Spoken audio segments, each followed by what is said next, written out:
인생이 가끔 폭풍과 광풍이 밀려오는 때가 있습니다.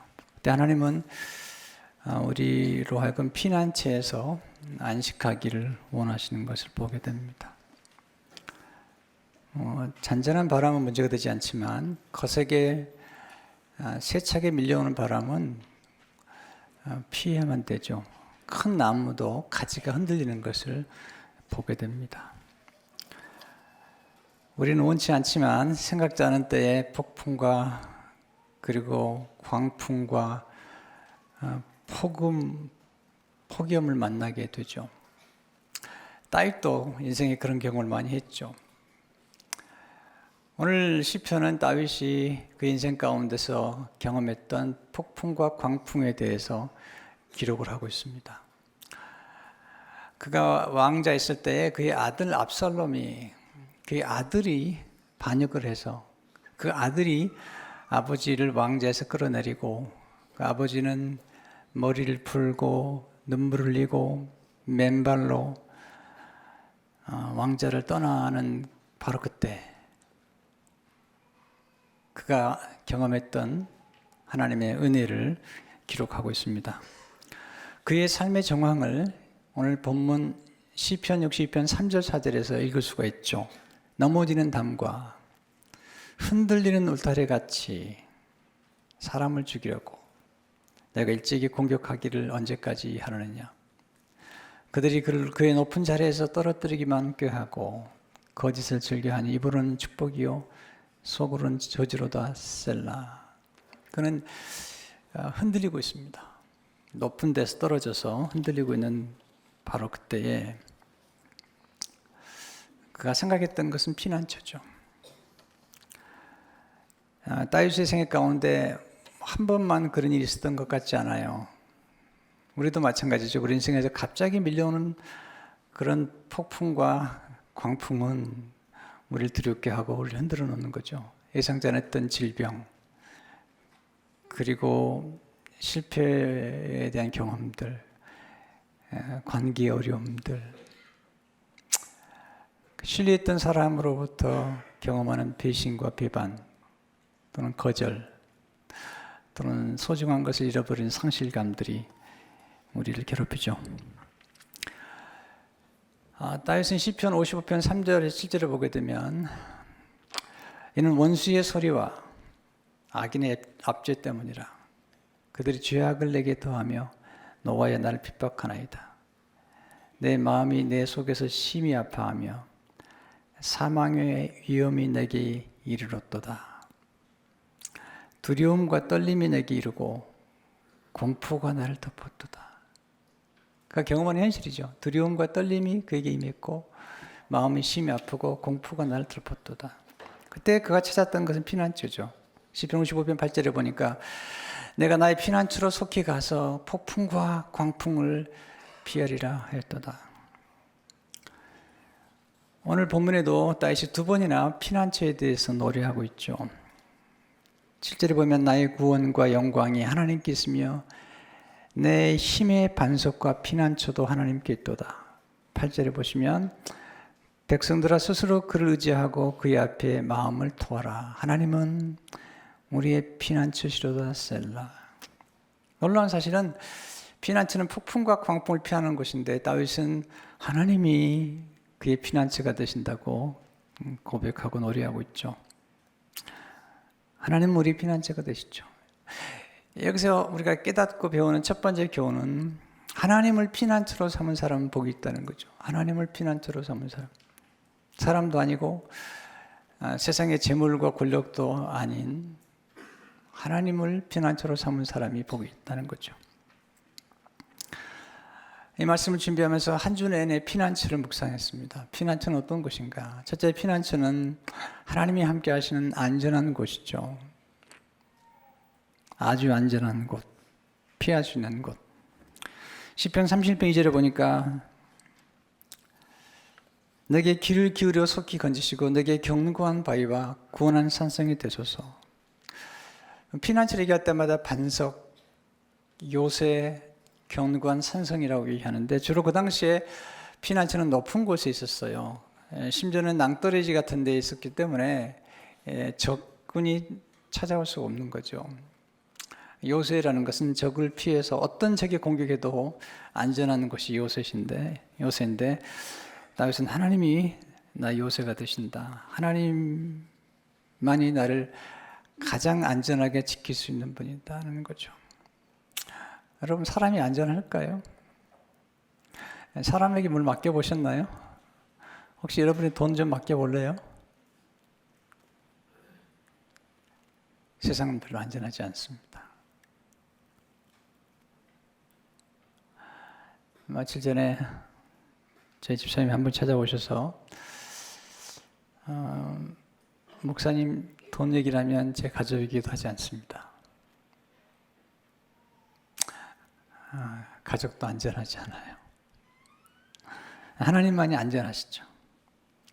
도저히 피난처는 잠식하여 숨는 은밀한 곳이죠. 사무엘하 22장 3절을 보니까 내가 피할 나의 반석이 하나님이시요 나의 방패시요 나의 구원의 뿌리시요 나의 높은 망대시요 그에게 피할 나의 피난처시요 나의 구원자시라 나를 폭력에서 구원하셨도다. 피난처는 피신처예요. 우리 인간은 죄를 짓거나 잘못하면 피난처가 필요하죠. 도피성이 필요하죠. 어린아들 키워보면 가끔 안 볼 때가 있어요. 또 뭔가 잘못하면 안 보이는데 보면 옷장에 숨어 있어요. 다락에 숨어 있어요. 또는 지하실에 숨어 있어요. 우리 인간은 피난처가 필요하다는 것을 알죠. 형통할 때는 우리가 능동적이지만 어려울 때, 환난 때에는 수동태가 되어야 돼요. 그런데 은밀한 곳이 필요하죠. 세상의 모든 사람들이나 특별히 마귀는 모든 은밀한 죄들을 다 들추어내서 사람들을 괴롭히죠. 여러분, 죄가 손대는 곳은 다 망가뜨려 놓고요. 마귀가 손대는 모든 것들은 다 망가뜨려 놔버립니다. 세상 만만치 않아요. 여러분, 요즘 텔레비전을 보게 되면 청문회를 하는데 청문회 할 때마다 모든 걸 다 꺼내놉니다. 은밀히 감춰뒀던 모든 것을 꺼내. 한 분이 그렇게 표현했더군요. 인간 하나를 유린당하는 느낌이다. 저는 참 우리 민족이 조금 변화가 필요하다고 생각이 돼요. 우리 잘못되는 걸 지적하는 것도 이해가 되지만 좀 잘하는 것도 좀 얘기하면 좋겠다 생각이 되죠. 잘하는 것을 들추어내서 훌륭한 점들을 드러내서 그런 직임에 얼마나 적합한 컴피턴스, 그런 좀 역량을 자꾸 얘기하진 않고 그냥 여러 가지 것들을 들추어내서 가족들을 부끄럽게 만들고,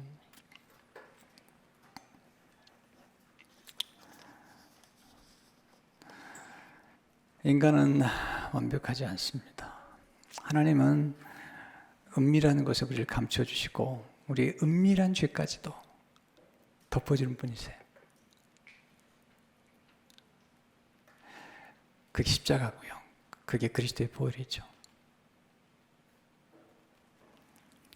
시편 27편 5절을 보니까 여호와께서 환난 날에 나를 그의 초막 속에 비밀히 지키시고 그의 장막 은밀한 곳에 나를 숨기시며 높은 바위 위에 두시리로다. 은밀한 곳에 나를 숨겨주신다. 셋째, 피난처는 안식함에 힘을 얻는 곳이죠. 실제로 보니까 나의 구원과 영광이 하나님께 있으며 내 힘의 반석과 피난처도 하나님께 있도다. 그건 하나님을 노래할 때 힘의 반석이 되신다. 폭풍과 그리고 인생의 광풍이 밀려올 때 여러분 그때 낙심이 되잖아요. 인간을 힘들게 만드는 게 피곤과 낙심인데 그때 무력감을 경험하잖아요. 그때 우리는 피난처를 찾아서 힘을 얻어야 돼요. 인생이 만만찮아요. 인생의 문제는 능력의 문제인데 힘이 완전히 소진되거나 탈진되면 그때 찾아오는 것은 의욕 상실이죠. 우리는 힘을 얻는 장소가 필요해요. 여러분 힘들고 어려울 때 어디에서 힘을 얻으시나요? 어떤 피난처가 있으신지요? 최근에 요시야스가 쓴 책을 보다가 투장에서 투사와 소가 격투를 할 때 투사는 소를 쓰러뜨리려고 하고 소는 투사를 이겨내야 되잖아요. 근데 소가 놀라우리만큼 지칠 때마다 회복할 수 있는 피난처를 알고 있다는 거죠. 제가 좀 읽어드리면 좋겠어요, 책을. 투장 한쪽에는 소가 안전하다고 느끼는 사람들에게는 보이지 않는 구역이 있다. 투사와 싸우다가 지친 소는 자신이 정한 그 장소로 가서 숨을 고르며 힘을 모은다. 기운을 되찾아 계속 싸우기 위해서다. 그곳에 있으면 소는 더 이상 두렵지 않다. 소만 아는 그 자리를 스페인어로 퀘렌시아라고 부른다. 피난처, 안식처라는 뜻이다. 퀘렌시아는 회복의 장소이다. 세상이 위험으로부터 자신이 안전하다고 느끼는 곳, 힘들고 지쳤을 때 기운을 얻는 곳, 본연의 자기 자신이 가장 가까워지는 곳이다. 투장의 퀘렌시아는 처음부터 정해지는 것이 아니다.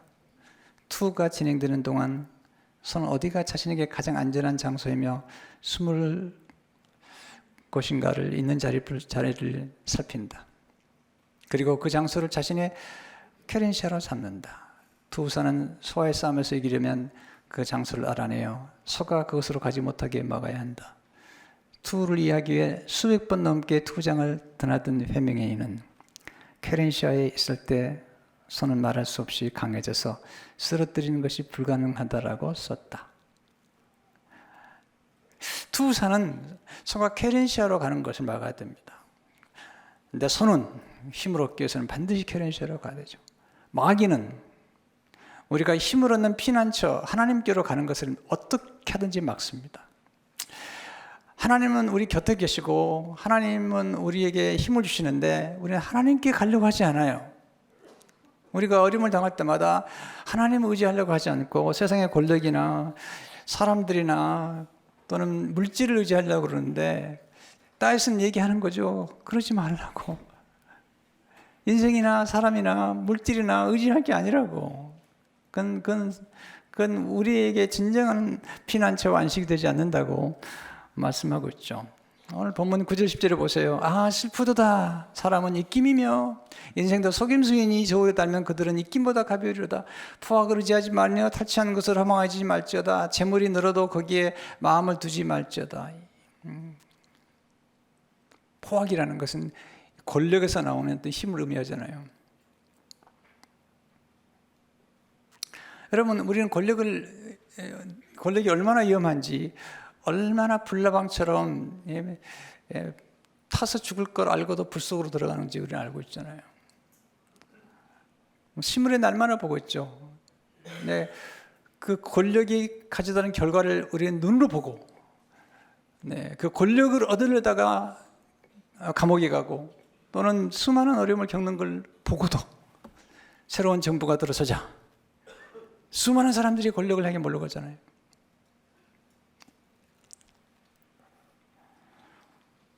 권력이 힘을 주기 때문에 그렇죠. 근데 그 힘이 얼마나 인간을 파괴하는지, 얼마나 인간을 부끄럽게 만드는지. 네. 세상에 권력이 손을 대면 인생이 망가지는 걸 수없이 봤습니다. 근데 하나님께로 온 권능은 그렇지 않죠.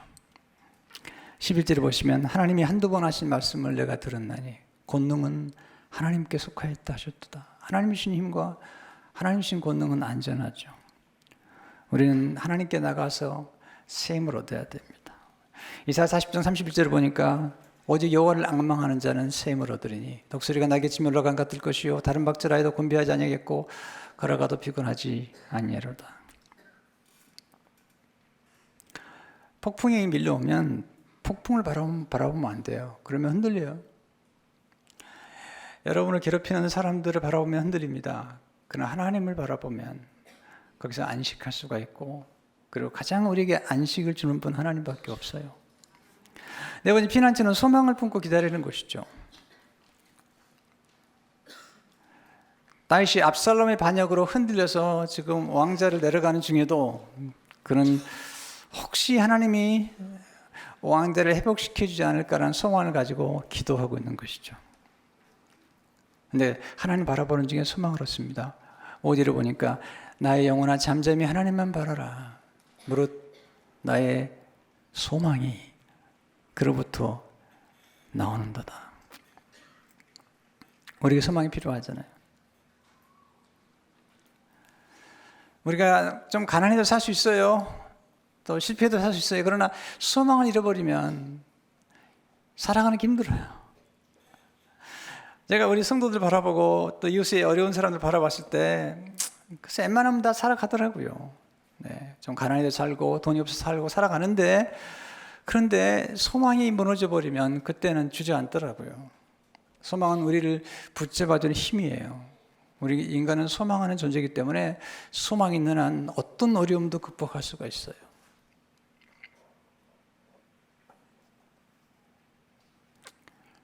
근데 다윗이 하나님을 노래하면서 구원과 영광을 함께 노래하잖아요. 7절에 보니까 나의 구원과 영광이 하나님께 있으며 내 힘의 반석과 피난처도 하나님께 있도다.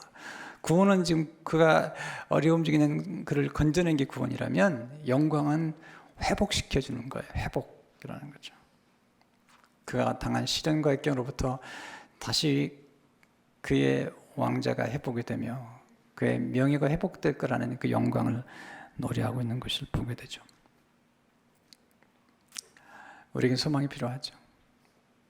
그래서 피난처를 찾아가는데 그 하나님께로 돌아갈 때 우리는 소망을 얻게 되죠. 히브리 6장 18절을 보니까 이는 하나님의 거짓말을 할 수 없는 이 두 가지 변하지 못할 사실을 말미암아 앞에 있는 소망을 얻으려고 피난처를 찾은 우리에게 큰 안위를 받게 하려 하십니다. 네. 소망을 얻으려고 피난처를 하나님께 가야만이 거기서 소망이 있는 거예요. 우리는 소망을 찾으러 가는데 세상에는 소망이 없어요. 하나님께 갈 때 하나님께서 우리에게 소망을 주시는 거예요. 로마서 15장 13절 보니까 소망의 하나님이 모든 기쁨과 평강을 믿음 안에서 너에게 충만하게 하사 성령의 능력으로 소망이 넘치게 하시기를 원하노라. 소망이 그냥 있는 게 아니에요. 넘친다. You may overflow with hope. 하나님께 주시는 것은 넘치는 것이잖아요. 피난처에 가서 잠시 안식하고 기다리게 되면 하나님이 우리에게 주시는 게 소망이죠. 지금 당한 어려움 저 너머에 있는 걸 보여주시는 거죠. 어려움을 당했다고 그냥 끝나는 건가요? 어떤 건 돌이킬 수 없는 게 있습니다. 돌이킬 수 없는 사건이 벌어졌다고 그래서 끝나는 걸까요? 아닙니다. 그렇지 않습니다. 돌이킬 수 없는 현실들이 있다 하더라도 우리는 또 다른 미래가 있기 때문에 하나님께서 또 다른 인생의 역전의 드라마를 또 새로운 미래를 준비하고 계시기 때문에 우리에게는 무한한 소망이 있는 거죠. 하나님은 그렇게 할 수 있는 분이시잖아요.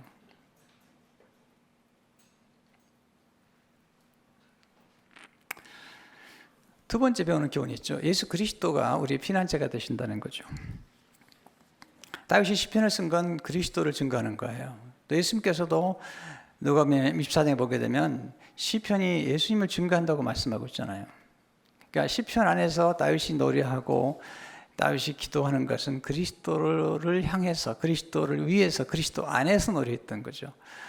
진정한 피난처는 그리스도란 사실, 그리고 예수 그리스도께서 십자가의 죽으심으로 우리에게 베푸신 그 은혜, 십자가와 그 그늘, 십자가와 보혈 아래서 우리에게 베푸신 진정한 피난처만이 진정한 소망이 있다는 사실을 강조하고 있는 것이죠. 특별히 시편과 함께 이사야는 예수 그리스도께서 오실 것을 많이 강조하고 있죠. 이사야 32장 1절을 보니까 보라 장차 한 왕이 공의로 통치할 것이요 방백들이 정의로 다스릴 것이며 이 한 왕은 예수님을 의미하죠. 2절을 보니까 또 그 사람은 광풍을 피하는 곳, 폭우를 가리는 곳 같을 것이며 마른 땅에 냇물 같을 것이며 곤비한 땅에 큰 바위 그늘 같으니 예수님이죠.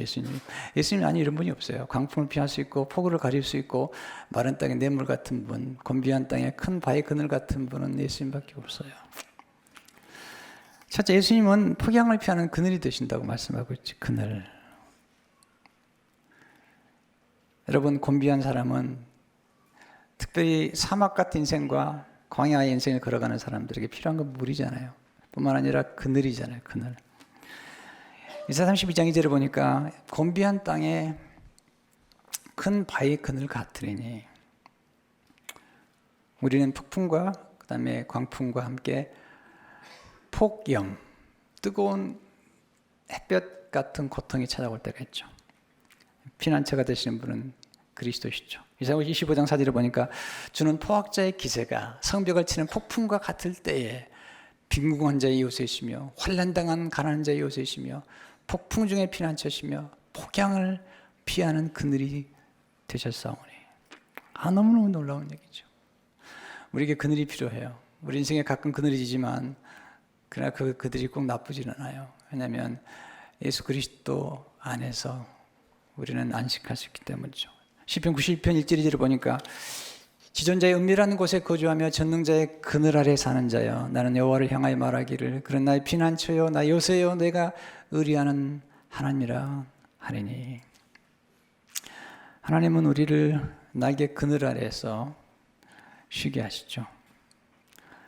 시편은 여러 가지 비유가 많고 은유가 많은데 시편 17절 8절에 보면 나를 눈자같이 지키시고 주의 날개 그늘 아래 감추사. 주로 이 날개는 그 지성소 안에 있는 그룹 날개를 의미해요. 거기서 하나님이 그를 만나주시는 거죠. 하나님의 놀라운 은혜 가운데 하나가 그늘이죠. 두 번째, 예수님은 그의 손 그늘 아래서 우리를 보호해 주신다는 거죠. 가장 안전한 곳은 하나님의 손이잖아요. 요한복음 10장 28절 19절을 보니까 내가 그들에게 영생을 주노니 영원히 멸망하지 아니할 것이요 또 그들을 내 손에서 빼앗을 자가 없느니라. 그들을 주신 내 아버지는 만물보다 크심에 아무도 아버지 손에서 빼앗을 수 없느니라. 여러분, 하나님께 나가면 하나님의 손으로 우리를 붙잡아 주시거든요. 여러분, 사람의 손대는 건 다 망가뜨려 놨어요. 자연도 파괴시켰죠. 네. 죄가 손대는 건 다 부패시켜 버리고 말았습니다. 마귀가 손대면 파멸되면, 그러나 하나님의 손이 가면 죽은 자가 살아나고 병든 자가 고침받고 죄인이 거룩해지고 너희들이 하나님의 자녀가 되고 영광스러운 하나님의 사람들로 바뀌어가는 것을 볼 수 있잖아요. 네, 그 하나님이 그 크신 안전한 손 그늘 아래 우리를 숨겨주신대요. 이사야 49장 2절을 보니까 내 입을 날카로운 칼같이 만드시고 나를 그의 손 그늘에 숨기시며 나를 갈고 닦은 화살로 만드사 그의 화살통에 감추시고 숨겨주신다, 감춰주신다. 이사야 51장 10절을 보니까 내가 내 말을 내비두고 내 손 그늘로 너를 덮었나니. 하나님 가끔 우리를 손 그늘 안에서 우리를 쉬게 하시고 우리를 보호하시고 우리를 위로하시는 걸 보게 되잖아요. 때로 그때는 고립의 기간이죠. 외로운 기간이지만 하나님이 거기서 놀라운 일들을 이루시는 것을 많이 보게 되죠.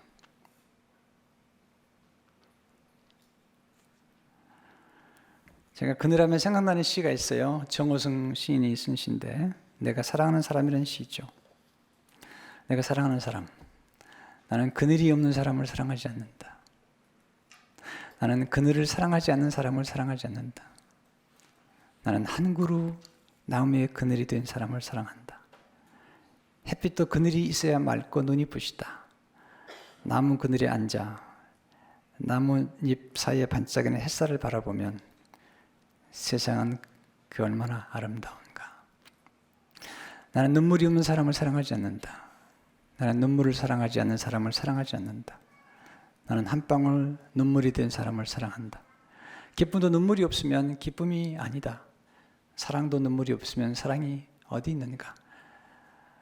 이 마지막 이 문장이 참 제 마음을 울렸어요. 나무 그늘에 앉아 다른 사람의 눈물을 닦아주는 사람의 모습은 그 얼마나 고요한 아름다움인가. 네, 우리 삶 가운데 쉴 수 있는 그늘을 제공해주고 우리의 눈물을 닦아주는 그런 삶, 그런 사람 얼마나 아름다운지 모르죠. 그분 예수님밖에 없어요. 예수님께 갈 때만이 우리 눈물을 닦아주시고 또 우리를 위로해 주시잖아요.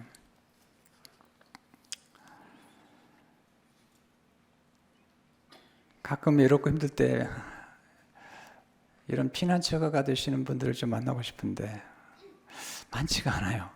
살다 보면요. 저도 그런 사람이 되고 싶은데 제가 늘 부족해요. 여러분 인생을 살아가면서 여러분의 모든 죄와 모든 허물과 모든 잘못을 알고도 이해해주고 비난하지 않고 정죄하지 않고 그럴 수밖에 없는 상황들을 이해해주고 그 죄를 용서해주고 끝까지 위로해주는 분을 만난다면, 그리고 대신 그 죄값을 지불하고 대신 그 허물을 담당해주는 분을 만난다면 여러분 그건 놀라운 일이죠. 그분은 예수 그리스도밖에 없어요. 네. 우리 죄를 알고 우리 죄를 대신 담당하고 우리 죄값을 대신 지불해 주는 분은 예수님밖에 없어요. 사람들은 우리 약점을 알거나 우리 실수를 알거나 우리 죄를 알면 어떻게 하든지 공격하고 무너뜨리려고 하지만 하나님은 그렇지 않죠. 그러나 거기서 끝나는 게 아니죠. 세 번째로 예수님 마른 땅에 흐른 냇물처럼 우리를 만족케 하신다는 거죠. 예사 32장절을 보니까 마른 땅의 냇물 같을 것이며, 마른 땅을 걸어가는 사람, 사막길을 걸어가는 사람은요, 목이 마르면 그때는 다이아몬드가 중요한 게 아니에요. 물이 필요한 거죠. 사막에 물이 없으면 그건 죽는 거죠. 사막에서, 광야에서 물은 생명이죠. 예수님이 마른 땅에 냇물이 되신다는 거예요. 이것은요 굉장히 풍부하고 충만한 이미지예요. 절절 흐르는 물이 아니에요. 그 샘의 원천에서 솟구쳐 올라오는 그런 것을 의미하죠. 저는 에드로는 이렇게 기록했습니다. 그리스도를 냇물이라고 말하는 것은 그 안에서 궁핍하고 갈망하는 영혼을 만족시켜주는 충만하고 풍성한 것이 주어지기 때문입니다. 사람이 지극히 목이 마를 때는 저절거리며 떨어지는 물방울로는 해결을 하지 못합니다. 그러나 강물로 나올 때 그는 거기서 넉넉한 것을 발견하게 되고 거기서 마음껏 마시게 됩니다. 그리스도는 강과 같습니다. 그리스도는 항상 흘러넘치는 샘이십니다. 그는 계속해서 당신 백성들을 위해 필요한 은혜를 공급하십니다. 그 샘은 소진되지 않습니다. 그리스도를 의지하는 사람들은 그리스도로부터 영원토록 새로운 것을 공급받습니다. 그들은 갈수록 새로운 복락을 더 누리게 되며 언제나 새롭고 끝없이 이어질 복락을 더 누릴 수가 있습니다. 예수님이 제공해 주는 것들은 너무너무 아름답고 우리 삶을 풍성하게 만드는 거죠. 탁월하신 예수님 안에서 안식하십시오. 예수님은 만물을 만드실 때 그 솜씨가 탁월하셨어요. 또 십자가에서 우리를 구원하신 솜씨도 탁월하셨어요. 뿐만 아니라 우리에게 피난처가 되셔서 우리를 위로하시고 우리에게 새로운 힘을 공급해 주시고 새로운 소망을 주시고 우리 인생을 잃어버린 것보다 더 놀라웠게 역전시키시는 그 솜씨도 탁월하시고 우리 모든 무거운 짐을 담당하시는 솜씨도 탁월하시잖아요. 다시 시편 55편 22절에서 내 짐을 여호와께 맡기라. 그가 너를 붙드시고 의인의 동함을 영원히 허락하지 아니하시로다. 하나님 안에서 우리는 안전하죠. 하나님이 우리를 날개에 품으신 거죠. 어미 닭은 위험이 오면 무슨 공격이 들어오면 날개를 펴니다. 그러면 날개 아래로 병아리들이 다 들어옵니다. 날개로 덮죠. 안전합니다. 암탉은 목숨을 걸고 병화를 지킵니다. 하나님이 만들어주신 피조물의 특징이죠. 모성이죠. 근데 한 양계장에서 불이 났어요. 다 타 죽었어요. 근데 불이 나중에 불길에 잡힌 다음에 가보니까 병아리 소리가 나는 거예요. 보니까 한 어미닭이 병아리를 품고 움직이지 않고 거기서 죽은 거예요. 근데 그 날개 아래 병아리들이 살아있는 거죠. 그게 십자가예요. 우리가 십자가 앞으로 나갈 때 예수님께서 우리를 살리기 위해서 십자가에서 움직이지 않고 하나님의 진노의 형벌을 다 받으셨어요. 근데 놀라운 사실은 주님이 죽으셨지만 다시 부활하셔서 우리 가운데 역사하신다는 거죠.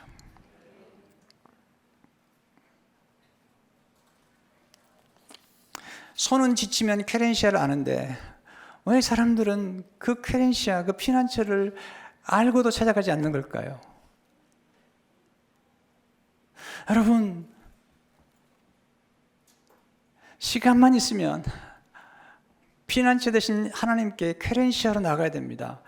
마귀는 하나님을 보지 못하게 만들어요. 여러분 어떻게 하든지 하나님 피난처 앞으로 나가지 못하게 만들어요. 나가면 마귀가 지기 때문에 우리는 자주 그리고 늘 이 피난처를 찾아가야 됩니다. 가장 안전한 곳, 우리 삶에 유쾌함과 경쾌함을 주는 것, 새로운 힘을 주고 소망을 주는 것, 그리고 우리를 영원히 버리지 아니하시고 우리를 흔들림 없게 만드시는 그 그리스도, 그 십자가의 그늘, 그 보혈 아래서만이 가장 안전한 것입니다. 이 예수 그리스도를 영원히 의지하는 여러분 되시기를 주의 이름으로 축원합니다. 우리의 피난처가 되신 하나님, 이제 우리가 십자가 그늘 아래서 안식하며 우리의 모든 죄와 허물에도 불구하고 우리를 품으시고 우리 대신 죄를 담당하시고 우리 대신 심판과 정죄를 받으시고 우리 대신 폭염처럼 뜨거운 하나님의 진노를 견뎌내신 예수 그리스도의 놀라운 은혜를 생각하며 그 피난처 안에서 늘 살아가도록 축복해 주옵소서. 하나님, 숨길 같은 인생이나 날개에 달한 물질이나 쉽게 타락할 수밖에 없는 권력을 의지하지 않게 하시며 참된 능력과 사랑을 가지고 계신 하나님을 의지하는 우리 모두가 되게 해 주옵소서. 예수 이름으로 기도합니다.